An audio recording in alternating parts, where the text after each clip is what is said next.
võite juttu edasi rääkida, aga palve oli, et te tuleksite natukene lähemale siia ettepoole.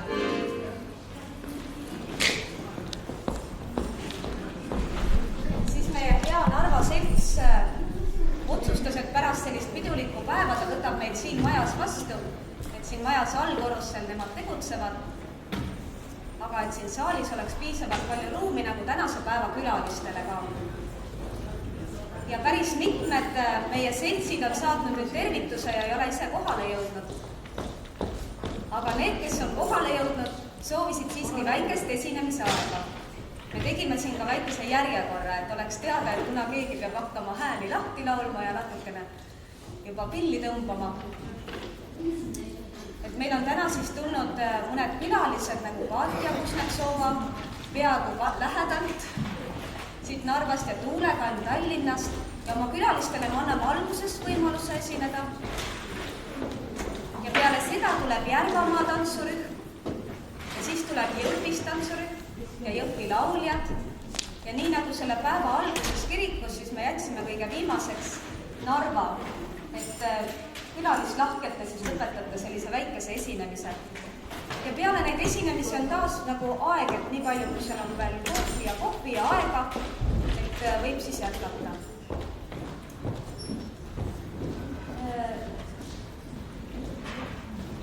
Võib-olla ma praegu nagu alguseks ei ütlekski, sest laulud ja tantsud räägivad nagunii enda eest. Aga meil on paar tervitust.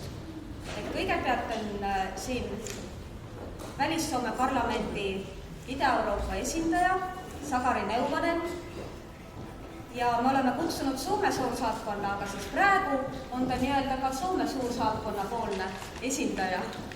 Et palun, Sakari. Tervitus, armas pidurahvas, tore on ollut tänään siin Tartus ja mälettädä sitä aika siinä. Ei ole Tartus. Narvas, vabandust. Välis-Suomen parlament on jakunut terve maakera mitmessä rajoonidessa ja Itä-Euroopassa on siis oma rajoon ja mä esitän sitä ja sellelle muitakin on aika paljon niin inkerlaisia kuin Eestissä elävät suomalaisia. Ja Välis-Suomen parlament kogunen pika 2-3 aastat takaisin Helsingissä, aga sellel aastal se jäi ära ja ilmselt järgmise aastal se suur koosolek, kus igal poolt maailma tuleb inimesi, toimub virtuaalselt. Aga mä loen siis suursaatkonna tervitusena, että vabantavat, että Timo Kantola suursaatik ei saanut kohdalle tulla, aga nende tervitus kõlab siis nii. Hyvät juhlavieraat, Viron suomalaisen kulttuuri-itsehallinnon ja Viron Inkerisuomalaisten liiton järjestämässä juhlassa muistellaan Viron Inkerinmaan kuulumista Viron tasavaltaan vuosina 1920-1944.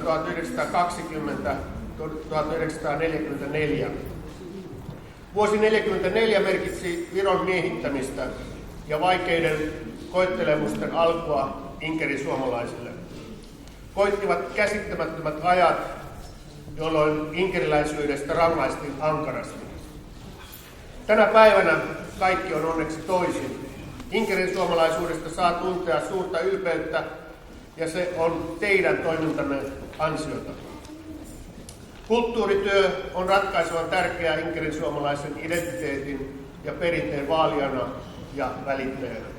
On hienoa, että sinnikäs toimintanne jatkuu vireänä ja omat laulut, tanssit ja kieli ovat ansaitsemassaan kunniassa.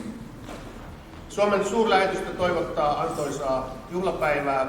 Eläköön inkerisuomalaisuus!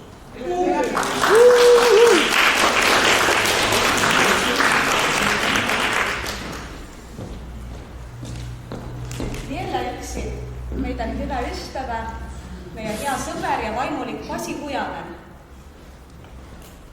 Ole hea, ole hyvä. Ehkä vähän kerron ensin, kuka minä olen. Eli olen nyt vähän reilu 20 vuotta ollut tuolla Inkerin kirkon työssä. Viimeiset 15 vuotta Pietarin ja Länsi-Inkerin rovastikuntien pappina. Ja minun työni on pitää Jumalan palveluksia siellä Ja joskus myöskin täällä Narvassa esimerkiksi ensi lauantaina olisi tarkoitus tulla pitämään jumalanpalvelusta, jos rajaviranomaiset sallivat. Saa nähdä, kuinka tässä tilanteet kehittyy.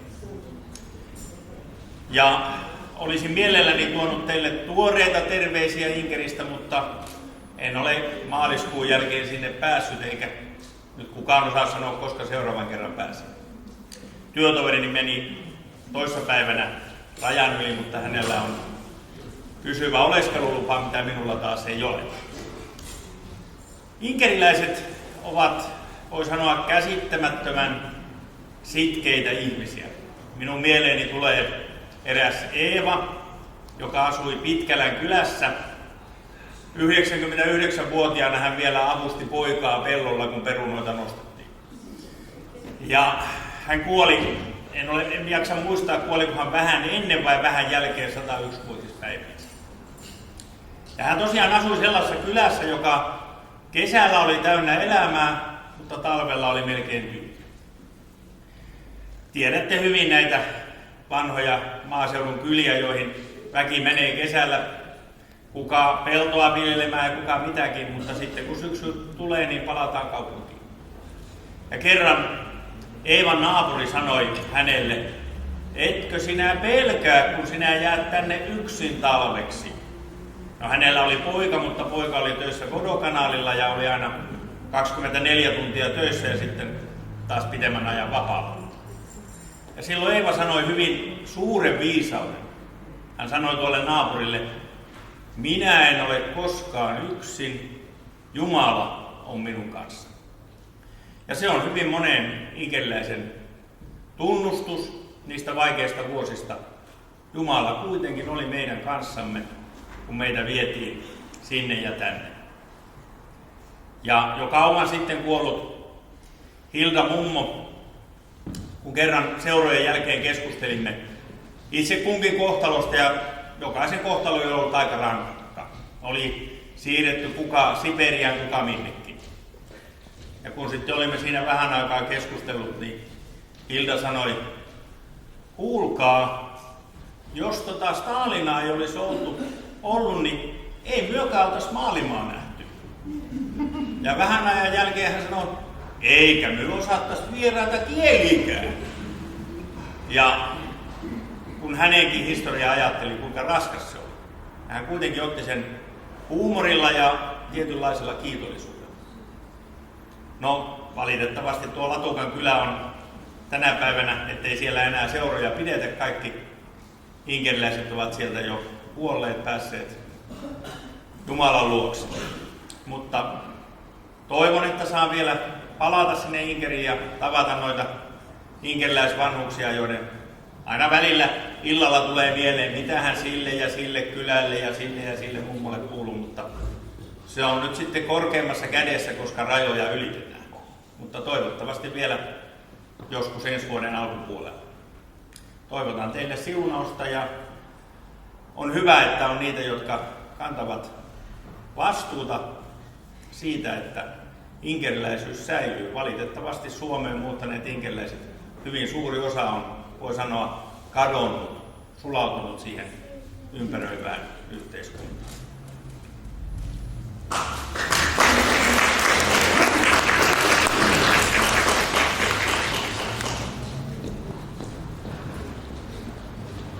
Ja nyt palun Katja tyttärensä mukaan.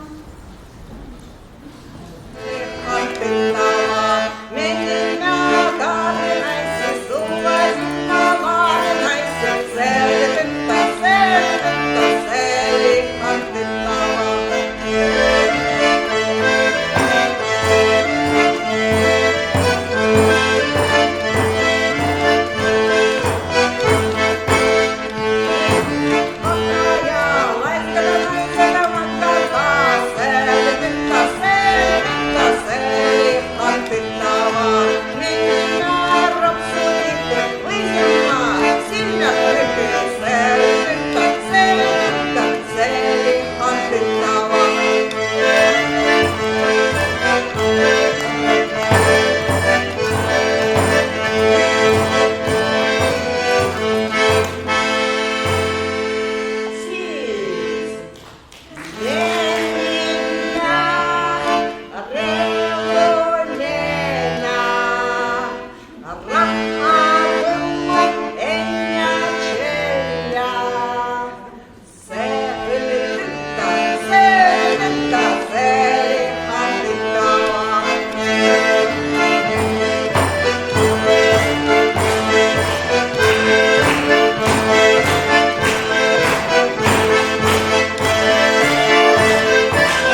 Илью, который сидит на берегу Ильинского озера и делает дудочку из камыша, а очень холодно.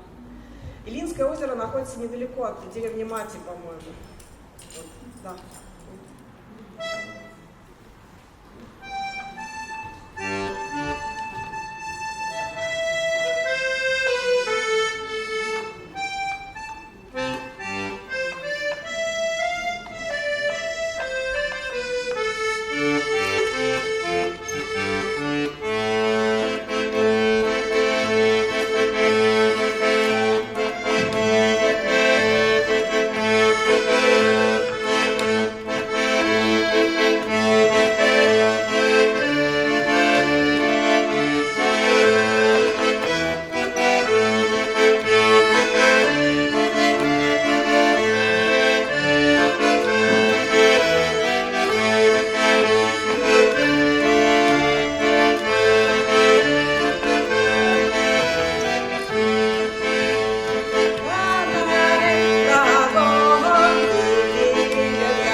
Здесь тоже мальчик. Да. Ты давай, сыграй сначала. Ладно? Так, сценическая болезнь началась уже. Первый раз выступаем, уже знакомиться с поклонниками собралась. Это нормально. Давай.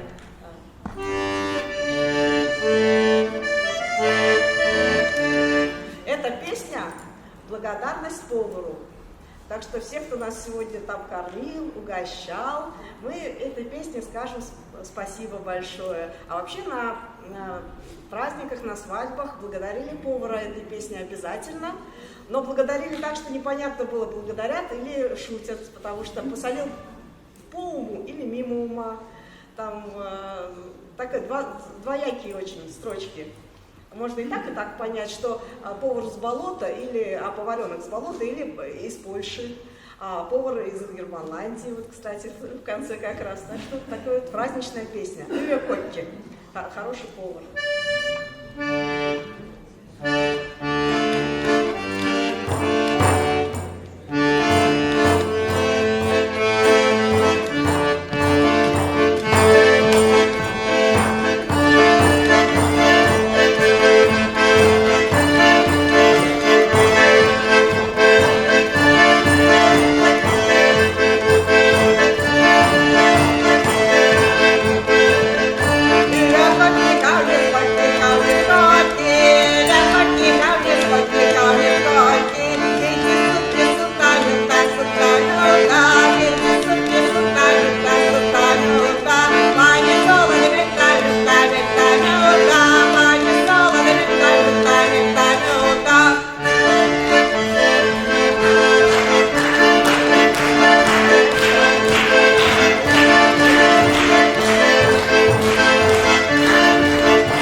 подарить, я не знаю, может есть.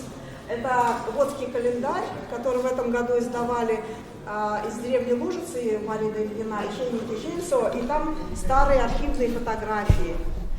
Вот. Если кто-то хочет, у меня есть еще, я могу дать координаты, а вот я хочу подарить. Хорошо, мы поставим здесь, Да, и тогда от тебя.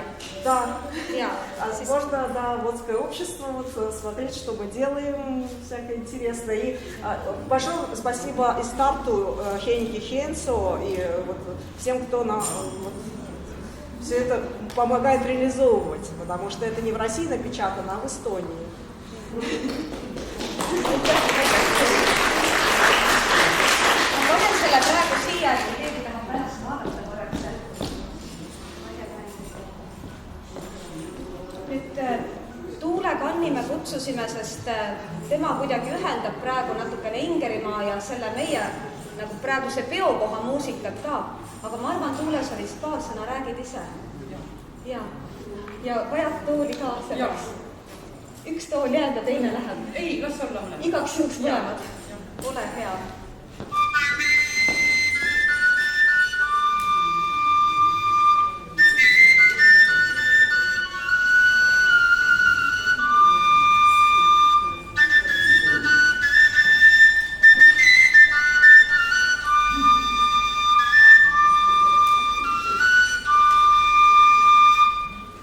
See oli minu väike tervitus ingerlastele, sest Teppo Rebo, kes nagu minu huvis on, tema oli tegelikult just selliste karjapillide mängija ja sellist ühe auguga, õigemini 2 auguga, kus ei ole siis sõrmilisi, vaid on ainult üks ots ja teine ots, pille nimetas ta kävelikepiks. Ise tegi neid kävelikeppi, et siis sellega siis on hea käia. Pill ise on tegelikult pärit mul ostetud Ungarist, nii et karjased üle siis maailma on teinud igasuguseid põnevaid ühiseid pille. Aga miks Teppo Rebo mind huvitab, mina olen kandlemängija ja kuna Eesti sellise arhailisema kandle kohta on väga vähe teadmisi, siis mina olen suuresti hankinud need Soome kanneldajate järgi, aga ka Läti ja Leedu ja siis Ida-Venemaa mängijate käes. Ma panen selle kävelikeppi ära, sest Teppo Rebo lugusid ma pole veel õppinud. Sellel puhpillil ta oli üks viimaseid suuri karjapilli meistreid, karjase kultuuri viljelejaid. Ta mängis pasunaid, ise tegi muidugi neid ja siis kõiksuguseid sarvesid ja igasuguseid vilepille oskas teha osavalt. Tema nimi, võtan raamatu kätte, sest mina tean teda ainult Teppo Rebona, oli Fjodor Nikitin Safronov ja ta sündis siis Lääne-Ingeri Soikolos Viistinen küläs. Ja aasta oli 1886 ja ta oli ortodoks õigeusklikust perekonnast, isa tuli väga ühesõnaga Teppo oli siis ju ainult 3-aastane ja see oli raske töö, 15 aastat oli ta karjus, aga kui me niimoodi Taistoga oleme rääkinud, et miks ta oskas ka eesti lugusi ja tema eesti keel oli väga arusaadav ja selge ja loomulikult vene keel oli veel niimoodi perfektne, et ta ju käis karjas kas siis ingerlaste juures, aga ka venelaste ja virulaste juures, et siis viru keel või virolainen polka, ma arvan, on tal siis olnud sellest kokkupuutest. Aga mis siis nagu veel on, et ta hakkas juba päris väiksena mängima ja tantsuks ka, ja tantsuks ta just kasutas kanne. Ja tantsulood olid sellised vene lood tihti peale, aga tal olid nendele toredad nimed pandud. Aga nüüd ma miks mul 2 tooli, et mul on 2 kannelt. Ma ei osanud valida, et see salvestus, kus mina olen kuulanud, on ka Teppo Rebo mängib 2 kandle peal, üks on 11-keelne kannel ja ingeri keeles oligi kannel, selline kandele nimi siis ja siis teine oli 14-keelne, mul on mõlemad, üks on 12 ja teine on 11, üks on Eesti meistri, teine on Leedu meistri, nii et jälle üks väga sarnane muusikakultuur. Aga miks võib-olla ma alustaks hoopiski sellise looga, mis kahtlemata nii Narva kui Peterburi kõik on olnud väga tähtsad ja siin elas Virumaal ka üks selline kuulus kandlei Juss, Johannes Rosenstraub, kes mängis ka katmistehnikas natuke, nii nagu ka siis see ingerlane Teppo Rebo. Ta läks nimelt Soome ja siis ta võttis Soome nime Teppo Rebo, õigemini Armas Otto Väisanen, Soome folklorist, ristis ta selleks. Ja siis ta võttis ka Luteri usu, nii et ta oli pärast Soome naine ja Luteri usku läks. Aga kõik need, mis tal lapsena olid õpitud, olid tal selged. Aga nüüd see Johannes Rosenstraub, temalt on üks Peterburi valss. Et ka Peterburita me ei saa siin kandis kuidagi ei saa hakkama ilma selleta.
Saab järgmine aasta 130 aastat sünnist, aga Teppo Rebol siis 135 ja selge see, et meid ühendas nii geograafiline kui ka ajaline mõõde, et ehk mis tantsud siis kõlasid ja kuidas nad ise liikusid.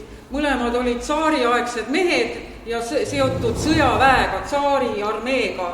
Ja pärast mõlemad ka 30. aastatel, 1930. esinesid raadios. Kandlei Juss Eestis ja Teppo Rebo elas siis juba Soomes ja sai kuulsaks just raadio kaudu. Inimesed teadsid tema mänge ja mitte ainult Soomes, vaid laias maailmas isegi. Ta käis ringreisidel ja oli kuulus. Tema pille on kuulsates muuseumites, tema valmistatud pille. Aga nüüd need Teppo Rebo lood on rohkem sellised slaavilikud või vene mõjudega. Üks Peiposen polka. Mul on igaks üks spikker ka, kui ma jään jänni, siis ma lähen noote vaatama, sest need lood on mulle üpris võõrad veel.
muusika uurija Igor Tõnurist ütleb, et see on vene lugu Siižik.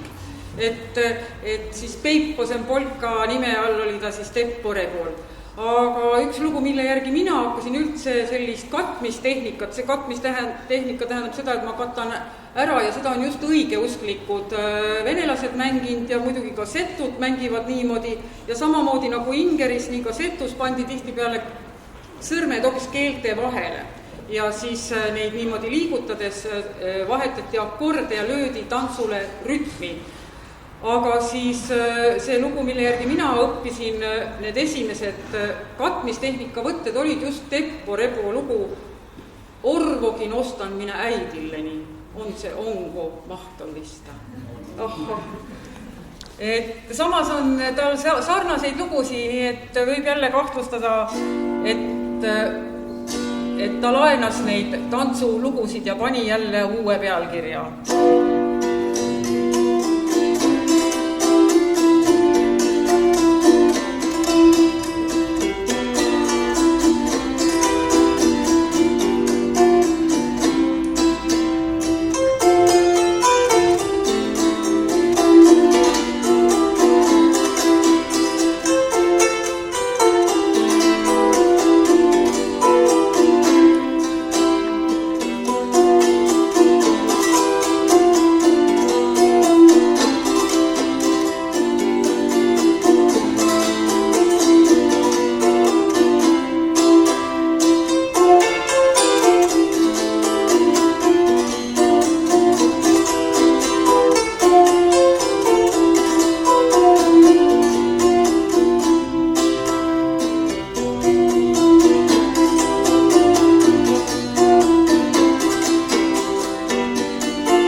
Teppo-Rebol oli suht sarnane pill, ta oli nagu pigem sellise pilli sarnane, ilma sellise kauni otsata siit, aga mulle tundub, et tal olid metallvirblid, nii nagu sellel pillil.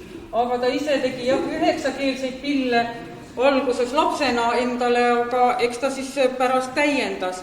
Ma nägin siin, kui me olime seal kirikus üleval 4. korrusel, seal oli üks vadjakannel, 7-keelne kannel, just sellise otsaga ja tal olid topelt augud siin. Ehk võib arvata, et ka see Teppo-Rebo, kui ma mõtlen Teppo-Rebo peale, nüüd mõtlen selle vadjapilli peale, et tegelikult on kuulda, mina ei ole näinud ju Teppo-Rebot, ta suri 62. Mõnikord ma lihtsalt mõtlen, et mina sündisin 64, et tegelikult need on kõik nii lähestikku ajad olnud, aga tegelikult ma praegu ei tea ka inimest, kes oleks Teppo-Rebot näinud. Et näiteks ma tean inimesi, kes on kuulnud ja on mänginud koos Johannes Rosenstrauchiga, kes on ainult paar aastat Teppo-Rebost noorem olnud, nii et see ajaside on minule mõnikord väga tähtis. Aga just neid passikeeli hakati nagu dubleerima, et oleks võimsam alumine register siis kandel, isegi kui tal on 7 keel, ikkagi las ta põriseb. Aga nüüd just jälle seos Eestiga, ehk Teppo-Rebo repertuaaris on 3 virolaista polka, nagu 3 Viru polkat, Viru või Eesti polkat. Ja need on tõesti Savikuuri venelane, milles me tunneme ära Savikoja venelase, siis on üks Jaani polka, millele ma ei oska praegu vastet öelda, aga üks tants, mille nimi on Aissa. Ja Teppo-Rebo ütleb ise seal natukene rumalad sõnad on seal, ma ei ütle neid lõpuni, las mehed ütlevad, aga isa hüüab hõissa, tütar tahab poissa. Ja täiesti ilusa õõtähega ütleb ta seda.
selliseid samu lugusid mängisid ka selle aja 30. aastate Virumaa mehed ja seesama Igor Tõnurist, tema vanaisa, kes elaski ju siin või ühesõnaga ta oli Sinititsa, no ma ei tea, ühesõnaga ikkagi sellel samal geograafilisel alal, kus ka ingerlased, vadjalased, isurid, eestlased, venelased, et mängis samamoodi tikutüüli, mis on ka Soomes olnud ja mujalgi maailmas, et siis hoida sõrme. Et kui mängida ikka pikalt terve õhtu tantsuks, siis need küüned võivad läbi kuluda, lihtsalt kuluvad ära. Et mina ei tea, kuidas Teppo Rebo hakkama sai terve õhtu tantsuks mängides, aga hakkama ta sai, meestel on üldiselt tugevamad küüned, tugevamad sõrmed.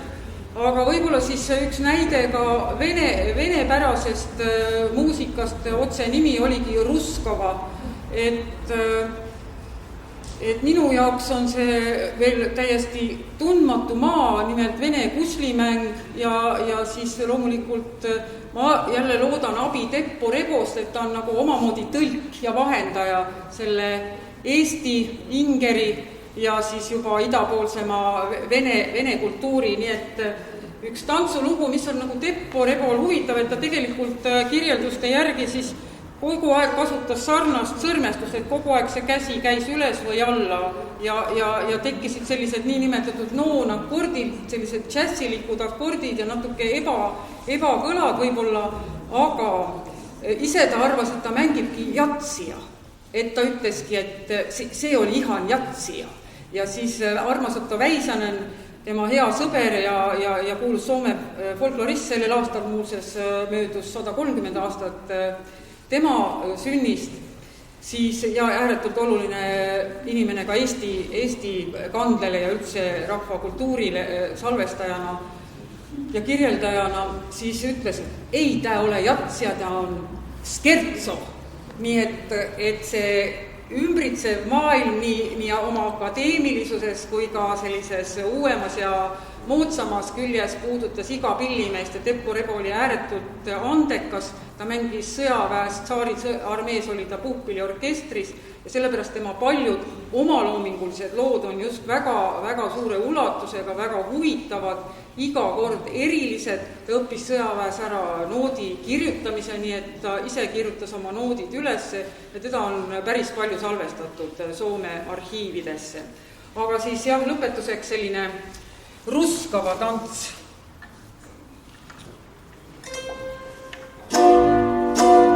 Siin on just, et ma vahepeal panen need sõrmed siia keelte vahele, sellepärast mul ongi nagu suuremate keelte vahedega kanned vaja.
värvilise soontega. Oleme siin nikerdanud ühe Ingeri teemalise värviraamatu, nii et sa saad igal juhul saan värvida. Aitäh. Suur aitäh. Aitäh, tõstan meil on olnud väga vähe nagu võimalust kutsuda keegi, kes teab seda Ingeri pillimeest Teppo Rebata osalt öeldes, nii et Aistole aitäh, et sa mainisid, et Tuule on nagu selle muusikaga otse kontaktis. Ma alles nagu avastan seda ise ka, et selles mõttes olin ma ise huvitatud, et saada nagu seda Ingeri teadmist jälle teilt. Jaa, et võib-olla siis me jätkame, sest temast on nagu selliseid pirtsikaid juhtumisi veel, et ta on nagu inimesena ka väga... Jah, ja temaga vist peaks võtma kellegi, kes oskab hästi neid pille mängida. Jah, et kes siis saaks puhkpilli, sest põhiliselt oli ta ikkagi puhkpilli mängija, jah. Jaa, sarvemängija on otsida, kes Teppo Rebata.